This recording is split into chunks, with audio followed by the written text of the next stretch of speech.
Hello दोस्तों, जय श्री राम सभी को। कैसे हो आप लोग? तो मैं ये आज 18 जून जो कि वेडनेसडे का डेटा रिकॉर्ड कर रहा हूँ।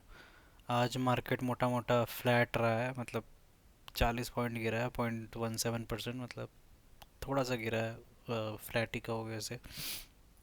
आज सुबह तो 24,700 से स्टार्ट हुआ, काफ़ी बढ़ा था, 900 तक भी चला गया था। लग रहा था कि वापस 25,000 क्रॉस करेगा, लेकिन फिर से शॉर्ट सेलिंग हो गई और गिरा दिया गया मार्केट को। तो जैसा कि मैंने बताया था, वही रिटेलर्स लेके बैठे होंगे कॉल ऑप्शन। और पैसा कैसा मिलेगा बड़े प्लेयर्स को, तो वो फिर पुट लेके बैठ जाते हैं, तो फिर गिराना स्टार्ट करते हैं, सेलिंग करते हैं, तो ताकि उनका सारा पैसा उनके साइड आ जाए। तो वही हुआ और वापस से गिरा दिया गया मार्केट को। गिर के 24,000 वापस से सेम लेवल पे आ गया था, हल्का उससे और नीचे गिर ही गया था। मेरे को लगता है 791 पे स्टार्ट हुआ था, 757 पे आ गया था, लेकिन फिर थोड़ा डिसेंट लेवल पे आके बंद हो गया। तो मोटा मोटा इतना सेलिंग हुआ। लेकिन एफ आई डी आई का डेटा देखोगे आप, तो डी आई ने 1,000 करोड़ का फिर से बाइंग किया, और एफ आईज ने भी लगभग 890 करोड़ का बाइंग किया है। तो बड़े इंस्टीट्यूशन से डी आई एफ आई से देख रहे हैं हम, तो लगातार बाइंग चल रही है। तो इसका मतलब यहाँ पे एच एन आईज रिटेलर्स ही ज़्यादा सेल कर रहे हैं, है ना? तो ये हो सकता है। और ये भी हो सकता है कि जैसे सुबह शुरुआत में दबा के सेलिंग करते हैं ये लोग, ताकि इनके पास सारा पैसा आ जाए। और जैसे मतलब सारे आज आज नहीं, आज एक्सपायरी नहीं थी। तो सारे लोगों का जो भी पुट ऑप्शन है, कॉल ऑप्शन जो भी है, हिट हो जाए, और जो भी स्टॉप लॉस लगा के रखे हैं हिट हो जाए, और सारा पैसा इनके पास आ जाए। और फिर लास्ट में आता है तो फिर यहाँ से सेलिंग कर लेते हैं। देखो यहाँ से मार्केट बढ़ा है 2:30 बजे, उसका मतलब लास्ट के 1 घंटे में इन्होंने बाइंग कर ली। तो क्योंकि जो ये डेटा आता है, ये तो नेट नेट आता है ना, इसमें ये थोड़ी बताया जाता है कि अच्छा 2,000 करोड़ का सेलिंग किया था और 1,000 करोड़ का बाई कर लिया, राइट? तो जो भी नेट आता है लिख के, वो बताता है कि 890 करोड़ का चलो बाइंग हुआ। इसका मतलब ये नहीं कि 2,000 करोड़ का सेलिंग नहीं हुआ होगा। ये हो सकता है 2,000 करोड़ का सेलिंग हो गया होगा, फिर 2,800 करोड़ का 2,890 करोड़ का बाइंग हो गया। तो नेट नेट बन गया 890 करोड़ प्लस। तो ये चीज़ आ जाती है यहाँ पे। तो ये चीज़, अब 6 घंटे मार्केट खुला रहता है, 9:30 से 3:30, तो कुछ भी हो सकता है। शुरुआत में देखो गिराया जाता है, तो ताकि गिर जाए मार्केट, उनको प्रॉफिट हो जाए, और फिर वापस से उनको बढ़ा दिया जाता है। तो ये तो चलता ही रहता है। इस पे हमें ध्यान नहीं देना है। लॉन्ग टर्म में सोच रहा है तो ये बढ़ेगा मार्केट, ठीक है। इसे हमें मान के चलना है, बढ़ना तो है ही, ठीक है। अ, चलिए फिर अब थोड़ा दूसरे इंडेक्सेस देख लेते हैं हम। दूसरे इंडेक्सेस कैसे परफॉर्म किए। निफ्टी का तो दिख ही गया, 0.17% गिरा है। तो निफ्टी बैंक बढ़ा है 0.21%, निफ्टी फाइनेंशियल्स भी 0.2% गिरा है, बी एस सी सेंसेक्स 0.17% गिरा है, ठीक है। निफ्टी नेक्स्ट 50.31% गिरा है, निफ्टी 100.19% गिरा है। ये सब सारे गिरे हैं, ठीक है। आप देखोगे थोड़ा थोड़ा सब सारे गिरे हैं। निफ्टी आईटी भी देखो इतना गिरा, 0.83, काफ़ी गिरा है। बढ़ा था क्योंकि निफ्टी स्मॉल कैप 0.20% गिरा है, निफ्टी मिड कैप 0.48% गिरा है, मतलब मिड कैप ज़्यादा गिरा है आज। निफ्टी कमोडिटीज़ मतलब सारे गिरे ही हैं। ग्लोबल इंडेक्स एक बार देख लेते हैं, तो गिफ्ट निफ्टी भी फ्लैट रहा है, डाउ भी फ्लैट रहा है। 2-2 पॉइंट 13 पॉइंट कुछ नहीं होता है, ये फ्लैट ही कहोगे इसे। निक्की बढ़ा, निक्की काफ़ी बढ़ रहा है, मतलब ये जापान का मार्केट है, 1% देखो बढ़ा है। हैंगसेंग भी देखो गिरा है, डैक्स भी गिरा है, ये जर्मनी का है, ये सब सारे गिरे हैं। देखो कॉस्पी बढ़ा है, और एफ टी एस सी 100.11% बढ़ा है। तो मतलब मिक्स्ड रिएक्शन है ग्लोबल मार्केट से, कुछ कुछ गिरे हैं। एशियन मार्केट से मेरे को लगता है एशियन में बस खाली ये जापान का मार्केट बढ़ा है, बाकी तो गिरे ही हैं सारे, और यूके का बढ़ा है। तो यही है, मिक्स्ड रिएक्शन है, क्योंकि वॉर देखो चल ही रहा है। तो और आज न्यूज़ भी जैसे आप लोगों को बताया था मैंने लास्ट वीडियो में, काफ़ी आ रही थी कि अमेरिका भी अब इसराइल का साथ देने वाला है, और आ, मारने वाला है वापस से ईरान को, क्योंकि वो उनकी बात नहीं सुन रहे हैं। तो देखते हैं क्या कर सकते हैं हम लोग। मतलब ये तो होगा ही, वॉर तो अब कुछ दिन का ही बचा है या फिर तो एकदम ही ख़त्म कर दिया जाएगा ईरान को, क्योंकि अब अमेरिका भी आ गया है मार्केट में कि दम हम भी उड़ाएंगे इसको, बात नहीं सुन रहा है। और इसराइल तो ऐसे ही नाक में दम करके रखा ही हुआ था ईरान का, तो वो तो होना ही था। कुछ कुछ हफ्ते और चल जाएगा, फिर सीज़ फायर हो ही जाएगा मोस्ट प्रोबेबली।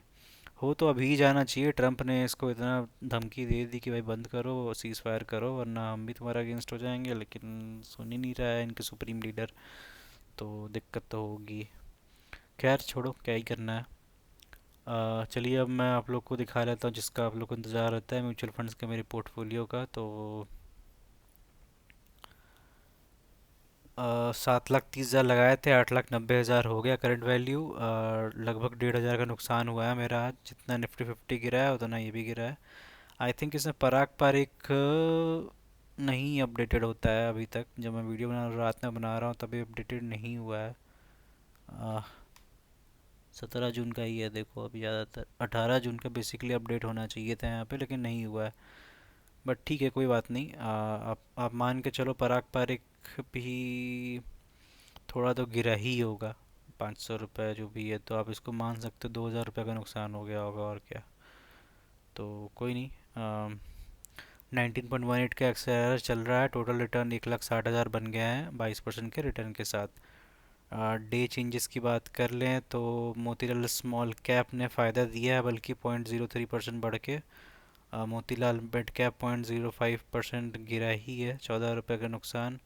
मेरा एसेट ELSS 0.10% गिरा है, 100 रुपये का नुकसान। निपॉन इंडिया स्मॉल कैप 0.15% गिरा है, 334 रुपये का नुकसान। 0.18% कैनरा रुपये को ELSS गिरा है, 150 रुपये का नुकसान। पराग पारिक 0.28% गिरा है, 480 रुपये का नुकसान। और कॉन्ट स्मॉल कैप सबसे ज़्यादा 0.33% गिरा है, 574 रुपीज़ का नुकसान हुआ है। रिटर्न बेसिस पर देख ले तो लगभग लगभग 60% पे ये चल रहा था मेरा एसेट ELSS। कैनरा रुपये को ELSS लगभग 53%।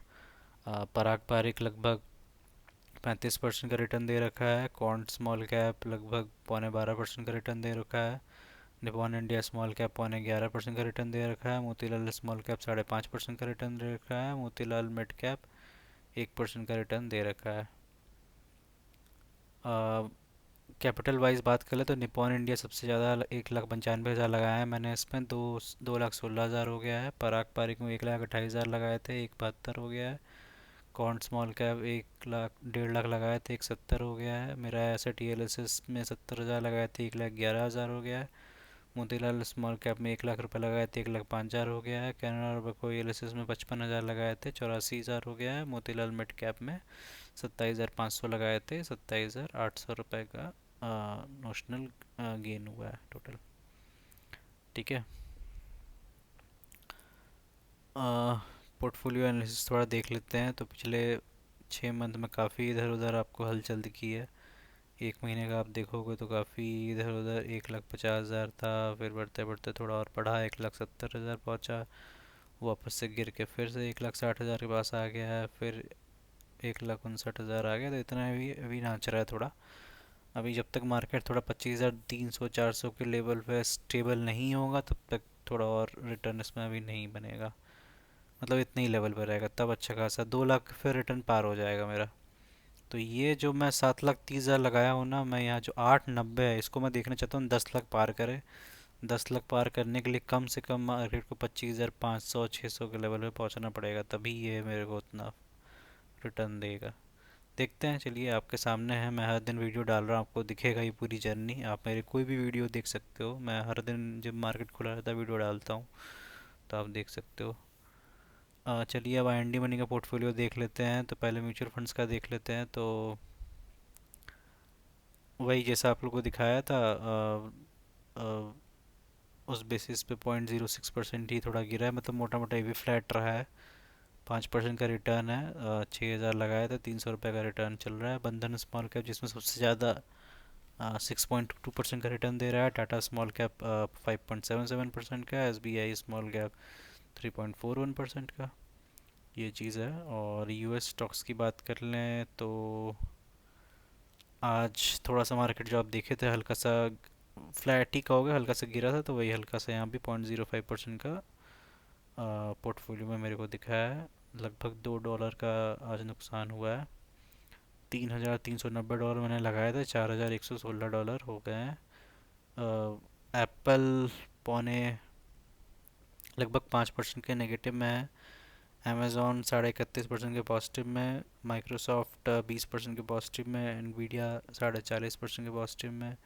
अल्फ़ाबेट गूगल 9% के पॉजिटिव में। ब्रॉडकॉम 68% के पॉजिटिव में। मेटा 45% के पॉजिटिव में। जीपी मॉर्गन 32% के पॉजिटिव में। टेस्ला 48% के पॉजिटिव में। ताइवान सेमीकंडक्टर लगभग 17% के पॉजिटिव में। नेटफ्लिक्स लगभग 50% के पॉजिटिव में है ये। ठीक है। ज़ेरोधा कॉइन का बता दूं मैं तो $12,200 लगाए थे, 12,689 रुपये हो गए हैं। ₹29 का आज नुकसान हुआ 0.23 का। टोटल पीएनएल घट के 490 पे आ गया है। 4% का ही पॉजिटिव रहा है, जिसमें निपॉन इंडिया स्मॉल कैप में आज 0.15% गिरा है, ₹7 का नुकसान हुआ है। और मोतीलाल माइक्रो कैप 0.28% लगभग डबल गिरा है, उससे ₹22 का नुकसान हुआ है। पीएनएल का बात करें तो total Nippon India small cap 4.25% के पॉजिटिव में है, और मोतीलाल माइक्रो कैप लगभग 0.4% के पॉजिटिव में है। ठीक है। तो यही था दोस्तों कॉइन का भी पोर्टफोलियो मेरा। तो बस आप लोग से तो मैं यही कहूँगा कि आप अभी अच्छे लेवल पे मार्केट हो सकता है। कल भी देखिए, आप थर्सडे आने वाला है, कल भी थोड़ा सा गिरे या बढ़ भी सकता है। तो ये अच्छा लेवल है, जितना भी 25,000 से नीचे बहुत अच्छा लेवल है। आप थोड़ा बल्क बाइंग भी कर सकते हैं, आप चाहो तो, कोई इसमें नुकसान नहीं है। ठीक है, आप बिल्कुल करिए। और जैसे जैसे मार्केट भागेगा आपको बहुत फ़ायदा होगा। अल्फ़ा आपका जनरेट ऐसे ही होता है, जितने आप कभी गिरा हुआ मार्केट, जैसे देखो एक मंथ में भी सबसे ज़्यादा कब गिरा था, 24,500 लेवल पे भी आया था। 1 मंथ नहीं, 3 मंथ का आई थिंक देखेंगे तो, हाँ देखो 22,000 पे भी गया था 7 अप्रैल को। तो यहाँ पे जिसने बाई किया होगा अच्छा खासा उसको अल्फ़ा जनरेट करके मिलेगा अभी। तो यही है, हमें बिल्कुल इंडेक्स पहचानना है कब एकदम नेगेटिव माइनस में जा रहा है, या कब बॉटम रॉक कब हिट कर रहा है। अगर आप यहाँ नहीं पकड़ पा रहे कोई बात नहीं, यहाँ पकड़ो, यहाँ पकड़ो, कहीं तो पकड़ो। मैं ये नहीं कह रहा हूँ कि एकदम ही लो, कोई नहीं बहुत कम लोग होते हैं जो एकदम लो पकड़ पाते हैं कि एकदम यहाँ गिरा वहीं पे खरीदे हैं। लेकिन अब जहाँ पे आपको समझ आ रही है वहाँ बाई करो।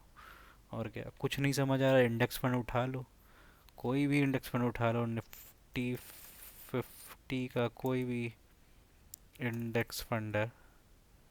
ठीक है, यूटीआई का है देखो, आईसीआईसी प्रूडेंशियल का है, नवी निफ्टी है, कोई डीएसपी का है, निपॉन इंडिया का, कोई भी उठा लो, ये इंडेक्स फंड है बिल्कुल। ठीक है, इंडेक्स फंड में कोई आपको एक्सपेंस रेशियो बहुत कम होता है। एक्सपेंस रेशियो जिसको नहीं पता मैं बता दूं, मतलब वो एक जो हम एक कमीशन देते हैं बैंक को हमारा मैनेज करने के लिए, उसको कहते हैं।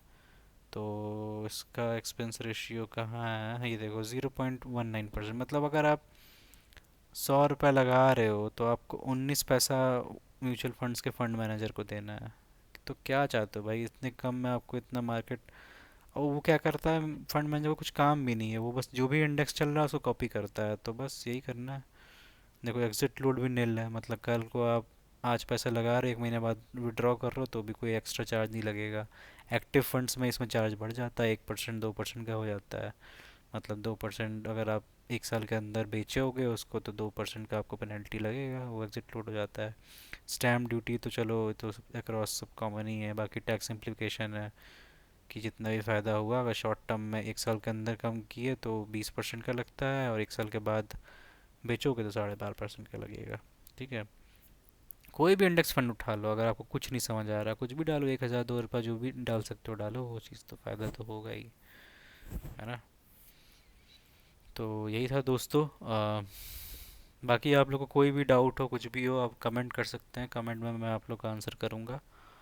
और वीडियो पसंद आई हो तो आप शेयर करो अपने दोस्तों में, जो भी शेयर मार्केट के आपके एंथुजियास्ट हैं, जो दोस्त हैं जो ये सब डिस्कस करते हैं, आप उनसे शेयर करो। आप देखो, उनको मेरी जर्नी बताओ, देखो कि मैं हर दिन वीडियो डाल रहा हूँ, आपको दिखेगा कहाँ से मैंने स्टार्ट किया था। जिस दिन मेरा नुकसान हुआ वो भी वीडियो डाल रहा हूँ मैं, जिस दिन फ़ायदा हुआ वो भी डाल रहा हूँ, मतलब हर वीडियो डाला हूँ मैं।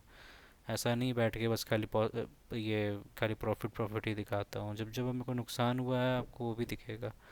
7 अप्रैल के दिन का भी वीडियो मिलेगा आपको, जिसमें मेरे को याद है शायद 22 या 23 24 हज़ार एक दिन में मेरा पोर्टफोलियो गिरा था। है ना? तो ये सब सब आपके लिए है, जर्नी मैं अपनी क्यों रिकॉर्ड कर रहा हूँ कि आप लोगों को दिखा सकूँ। है ना?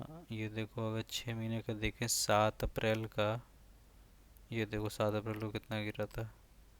हालांकि यहाँ मैंने शायद कुछ थोड़ी सी सेलिंग की होगी, तभी इन्वेस्टेड वैल्यू भी कम दिखा रहा है। 12 हज़ार के लगभग कम हुआ है, हाँ। तो इस समय देखो कितना हाई से गिर गया था।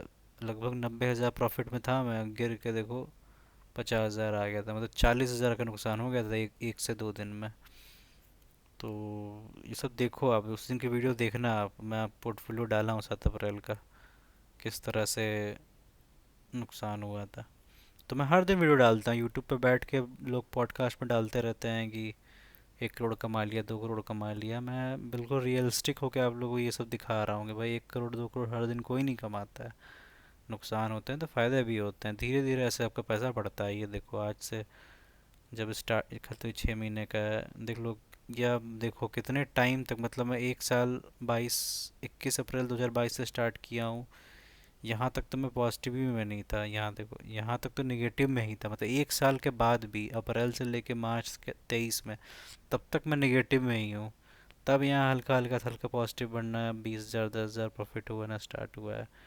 यहाँ हल्का सा फिर 1 लाख क्रॉस किया, धीरे धीरे पैसा ही बनता है। ये देखो यहाँ पे जाके 127 हो गया, फिर यहाँ पे आके 170 हुआ, 170 हुआ, और फिर अगला 170 आज जाके आया है, हल्का सा कम। बाकी इस पूरे टाइम इतने से इतने पूरा देख लो, 1 साल 8 महीने जितने भी है पूरे नीचे ही रहा है मार्केट। तो ऐसा ही आपको, अब देखो ये धीरे धीरे गैप बहुत बढ़ता चला जाएगा। आपको यहाँ पे 10 लाख का प्रॉफिट, 15 लाख का, 20 लाख का प्रॉफिट बढ़ता चला जाएगा। 2 साल रुको, 3 साल रुको, 5 साल देखो आप। अब इसीलिए मैं वीडियो डाल रहा हूँ कि आप लोग को मोटिवेशन मिले, आप लोग भी इन्वेस्ट करना स्टार्ट करो। और बाकी कोई भी डाउट हो आप पूछो। मैं डायरेक्ट स्टॉक्स या डायरेक्ट कोई फंड रेकमेंड नहीं कर सकता, सेबी का परमिशन नहीं है, और मैं भी सेबी कोई रजिस्टर्ड इन्वेस्टर भी नहीं हूँ। लेकिन मैं आप लोगों को गाइड कर सकता हूँ कि आप एक्टिव फंड्स में डालो या पैसिव फंड्स में। ठीक है? और आप लोगों को बहुत सारे ऑप्शंस दिखा सकता हूँ कैसे आपको एक अच्छा म्यूचुअल फंड आप रिसर्च कर सकते हो। ठीक है? और किस तरह से आप, जैसे मान लो कि स्मॉल कैप में आपको इन्वेस्ट करना है, तो कौन कौन से टॉप स्मॉल कैप चल रहे हैं, और डेटा के बेसिस पे मैं बात कर सकता हूँ बस। ठीक है? बाकी वो सब आप अपने फाइनेंशियल एडवाइजर से डिस्कस करके अपना इन्वेस्ट कर सकते हैं।